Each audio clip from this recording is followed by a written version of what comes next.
बिमला देवी के दो बेटे थे, जिसमें से बड़े बेटे का नाम मोहित और छोटे बेटे का नाम सुमित था। बिमला देवी की बड़ी बहू निर्मला बहुत ही सुंदर और अमीर घर की लड़की थी। वहीं उनकी छोटी बहू चंपा एक गरीब घर की सांवली सूरत वाली लड़की थी। भले ही चंपा सांवली थी, लेकिन वह घर की जिम्मेदारियों को भली भांति निभाती थी। वहीं निर्मला सारा दिन अपना मेकअप करने में ही निकाल देती थी। ऐसे ही एक दिन, ये लीजिए मम्मी जी, आपकी मनपसंद लौंग इलायची वाली चाय। अरे छोटी बहू, सुबह से शाम तक तू काम ही काम करती है। अरे थोड़ा अपने शरीर को भी आराम दिया कर। अरे तू थोड़ा काम अपनी जेठानी को भी करने दिया कर ना। आखिर वो भी तो इस घर की बड़ी बहू है, उसकी भी इस घर के लिए कुछ जिम्मेदारियां हैं कि नहीं। माँ जी, जेठानी जी तो अभी सो रही हैं और पूजा पाठ करने के बाद आपको चाय चाहिए होता है, इसीलिए मैं ही बना कर ले आई। जन्मदिन की ढेर सारी बधाइयाँ छोटी बहू। और आज के दिन तू थोड़ा घर गृहस्थी से छुट्टी ले ले और अपने पति के साथ कहीं बाहर घूमा। जिसके बाद चंपा खुश होकर अपनी सास के पैर छूती है और वहां से चली जाती है। भगवान तुम्हारा लाख लाख शुक्रिया, जो तुमने मेरे घर में चंपा जैसे हीरे को डाल दिया। विमला देवी ये सब कहकर भगवान से दुआ कर रही थी। तभी वहां से गुजर रही निर्मला उनकी सारी बातें सुन लेती है और वह अपने मन में कहती है, जितनी दुआएं देनी है ना सासू माँ, दे लो। भले ही ये पूरे घर में प्रकाश फैलाती हो, लेकिन इसकी खुद की जिंदगी में तो अंधेरा ही रहेगा, क्योंकि सुमित तो इसे पूछता भी नहीं है, वो तो मेरा दीवाना है। उधर खुश होकर चंपा अपने कमरे में पहुंचती है और अपने पति से कहती है, आप आज के दिन भी ऑफिस जा रहे हैं? क्यों? ऑफिस नहीं जाऊं तो क्या घर पर बैठकर सारा दिन तुम्हारी पूजा करता रहूं? एक तो तुम काली हो ही, ऊपर से मोटी और भद्दी भी हो गई हो, और बात भी कभी ढंग से नहीं कर सकती क्या? जन्मदिन के दिन पति के मुंह से बधाई की बातें सुनने के बजाय बेइज्जती की बातें सुनकर चंपा दुखी हो जाती है। वहीं दरवाजे के बाहर खड़ी निर्मला उनकी सारी बातें सुन लेती है और मन ही मन बहुत खुश हो जाती है और अपने मन में सोचती है, अरे वाह, अपने देवरानी के जन्मदिन के दिन ऐसी बातें सुनकर दिल खुश हो गया। अब यही सही समय है आग में घी डालने का। ये सोचकर निर्मला उनके कमरे में चली जाती है। अरे क्या हुआ मेरे हैंडसम देवर जी, आप मेरी सांवरी सलोनी देवरानी पर इतना भड़क क्यों रहे हैं? अरे देखो जरा मेरी भाभी को, और इनसे कुछ सीखो। इन्होंने अपने फिगर को कितना मेंटेन किया हुआ है। सुमित जी, शायद आप भूल रहे हैं कि मैं एक बच्चे की माँ हूँ, और माँ बनने के बाद तो शरीर में परिवर्तन आ ही जाता है।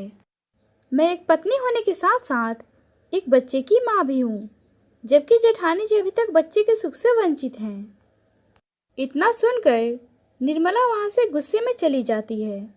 सुमित ऑफिस के लिए निकलने ही वाला था, तभी गुड्डू वहाँ पर आता है। पापा, आज मेरी स्कूल बस नहीं आई, तो क्या आप मुझे स्कूल तक ड्रॉप कर देंगे प्लीज़? बस इसी की कमी थी। माँ की तरह हरदम बेटा भी मुझे सिर्फ परेशान करने के लिए ही आता है। चलो भागो यहाँ से, मेरे पास उतना टाइम नहीं है। इतना कहकर सुमित अपने ऑफिस के लिए निकल जाता है और गुड्डू अपना मन उदास कर लेता है। माँ, सभी के पापा उन्हें स्कूल तक ड्रॉप करने आते हैं, पर मेरे पापा तो कभी प्यार से भी बात नहीं करते। माँ, ऐसा वो क्यों करते हैं? अरे जाने दो बेटा, कोई बात नहीं। पापा को ऑफिस के लिए लेट हो रहा था ना, चलो मैं ही तुम्हें स्कूल तक ड्रॉप कर देती हूँ। ऐसे ही कुछ दिन बीत जाते हैं। ऐसे ही एक दिन चंपा बाजार गई थी, तभी वह निर्मला और सुमित को होटल के बाहर देख लेती है। यह देखकर चंपा एकदम हैरान हो जाती है और उसके मन में लाखों सवाल आ जाते हैं। ये दोनों होटल के बाहर, वो भी एक साथ, कहीं इन दोनों में गलत कुछ? अरे नहीं नहीं, देवर भाभी के बीच तो माँ बेटे का रिश्ता होता है। मैं बिना किसी सबूत के इन दोनों पर लांछन नहीं लगा सकती हूँ।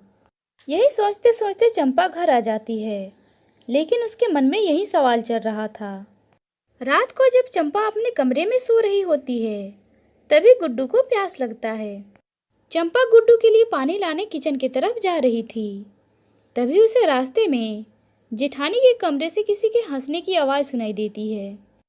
अरे, जेठ जी की तो आज नाइट ड्यूटी है, फिर जेठानी जी के कमरे से किसी मर्द की आवाज़ कैसे आ रही है? एक मिनट, मैं खिड़की से देखती हूँ। फिर चंपा खिड़की के पास जाकर देखती है तो वह ये नज़ारा देखकर हैरान हो जाती है। कमरे में मोहित और निर्मला बाहों में बाहें डाले बैठे हुए थे। अरे जाने मन, जब मैं तुम्हारे पास होता हूँ ना, तो ऐसा लगता है कि जैसे जन्नत की सैर कर रहा हूँ। देवर जी, ये सब तो ठीक है, लेकिन हम लोग कब तक ऐसे छुपते छुपाते मिलते रहेंगे? हमारी शादी ऐसे लोगों से हो गई जिसे हम पसंद ही नहीं करते, और जिसे पसंद करते हैं उससे खुलकर बात भी नहीं कर सकते। हरदम यही डर लगा रहता है कि कहीं कोई हमारी बातें सुन ना ले, नहीं तो घर में बवाल खड़ा हो जाएगा। अरे छोड़ो जाने मन, जाने भी दो इन बातों को। अच्छा, अब मैं चलता हूँ, नहीं तो अगर चंपा की नींद खुल गई तो हमारे बारे में सब कुछ जान जाएगी। इतना कहकर सुमित जैसे ही दरवाजा खोलता है तभी वह देखता है कि दरवाजे पर तो चंपा पहले से ही खड़ी थी। देवर भाभी के पवित्र रिश्ते को आप दोनों ने कलंक लगा दिया है। मैंने कभी नहीं सोचा था कि मेरी जेठानी ही मेरी सौतन बनेगी। ओह, तो तुमने सब कुछ देख लिया है। चलो अच्छा है, देख लिया है तो आज नहीं तो कल यह सच्चाई तो तुम्हारे सामने आने ही वाली थी। हाँ, मैंने देख लिया है, और ये सच्चाई मैं पूरी दुनिया के सामने ला दूंगी। बहुत हो गया तुम दोनों का ये सब। खबरदार, जो तुमने ये बात किसी को बताई, नहीं तो तुम्हारा बेटा गुड्डू भगवान को प्यारा हो जाएगा। सुमित जी, आप सुन रहे हैं? ये औरत आपके बच्चे के बारे में कैसी कैसी बातें कर रही है। अरे कौन बच्चा, किसका बच्चा? मेरा कोई बच्चा वच्चा नहीं है। तुम दोनों तो बस मेरी एक भूल हो।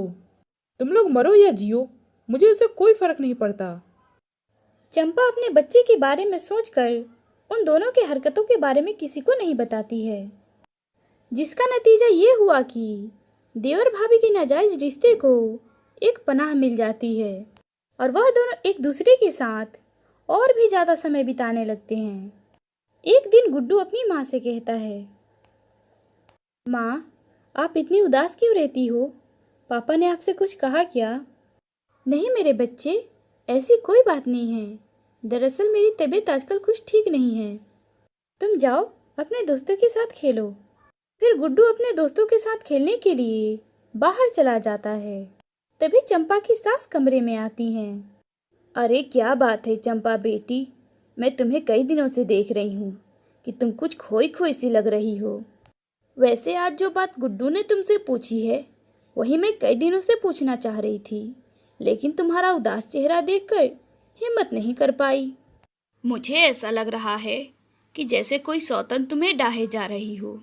मगर एक बात हमेशा याद रखना बेटी, कि अगर विश्वास से भरी पत्नी चाहे तो यमराज से भी अपने पति के प्राण वापस ला सकती है, तो फिर एक औरत क्या चीज़ है।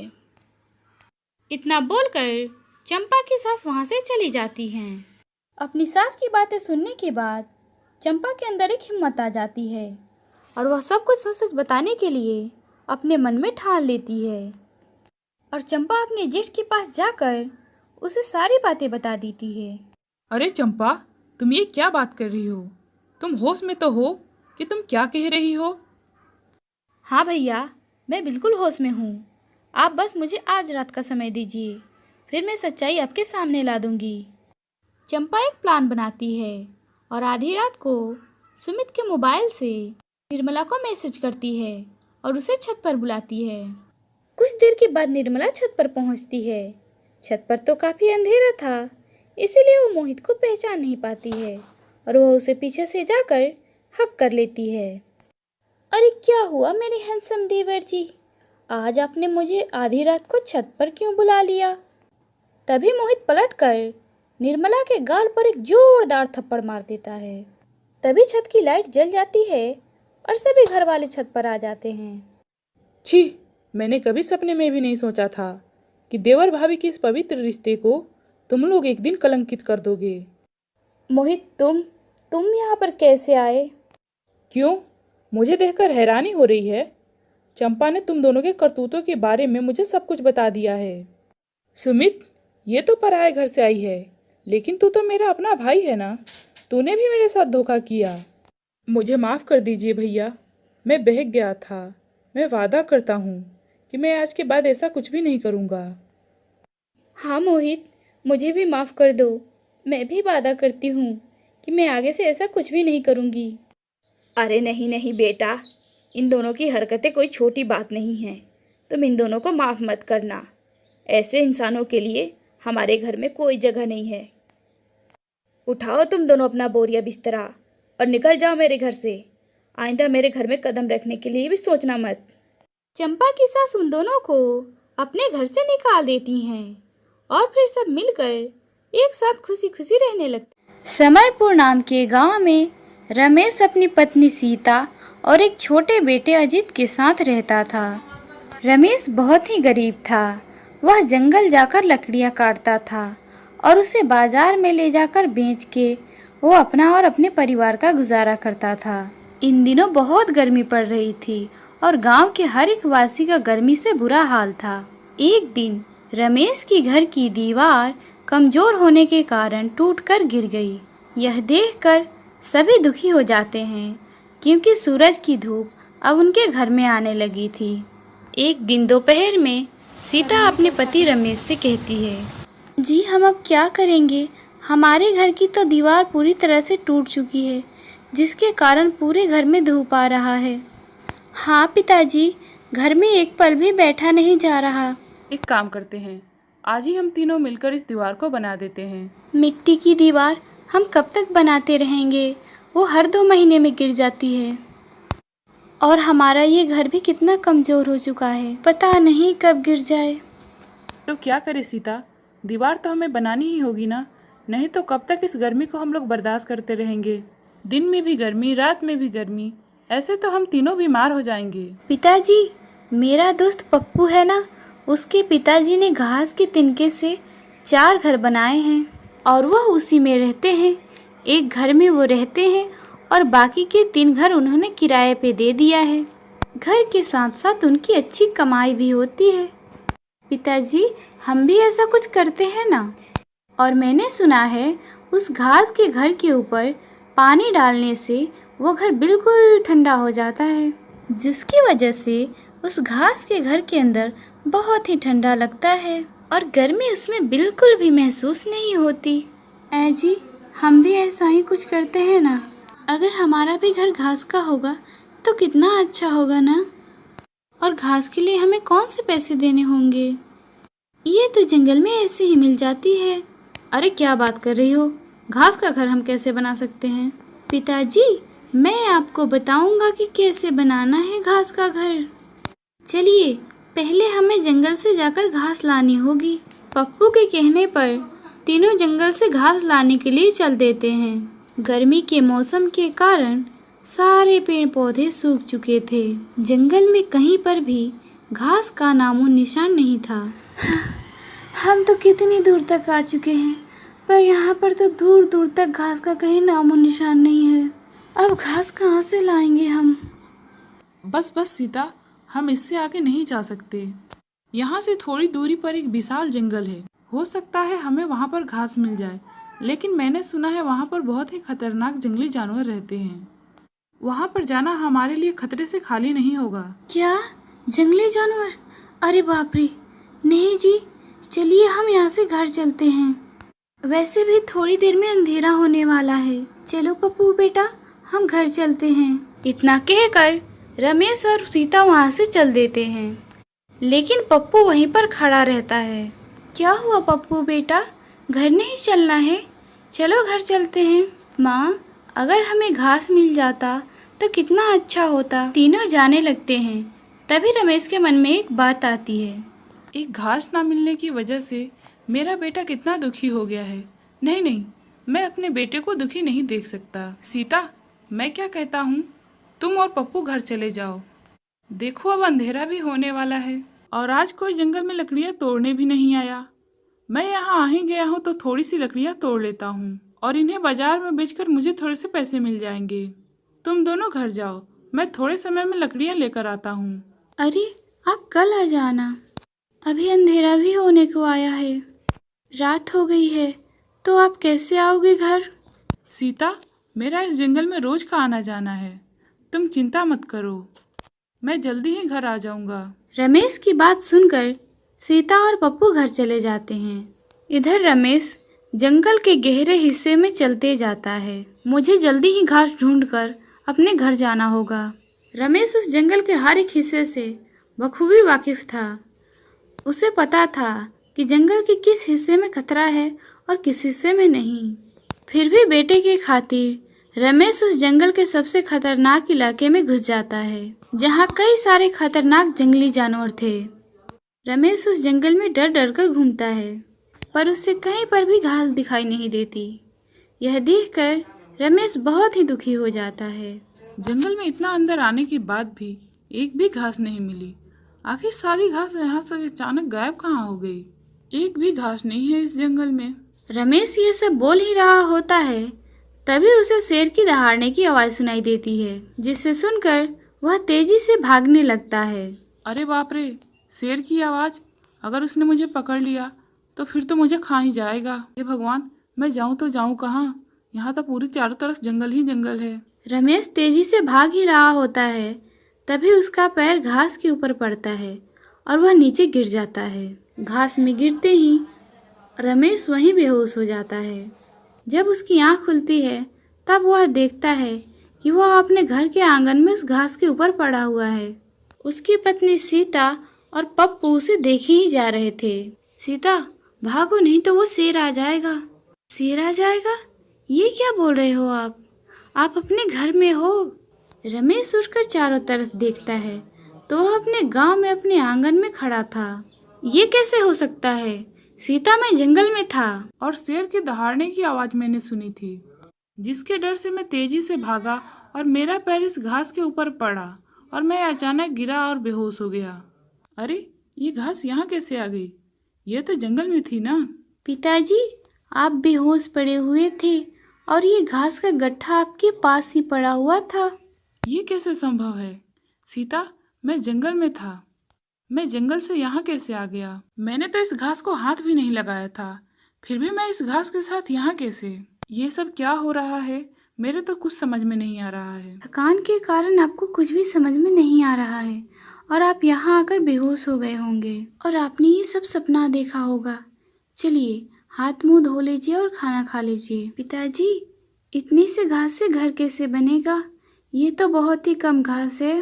बेटा, तुम्हारे पिताजी अभी बहुत थके हुए हैं, हम लोग इस बारे में बाद में बात करते हैं। चलो, इस घास को अंदर लेकर चलो। इतना बोलकर तीनों अंदर चले जाते हैं और सो जाते हैं।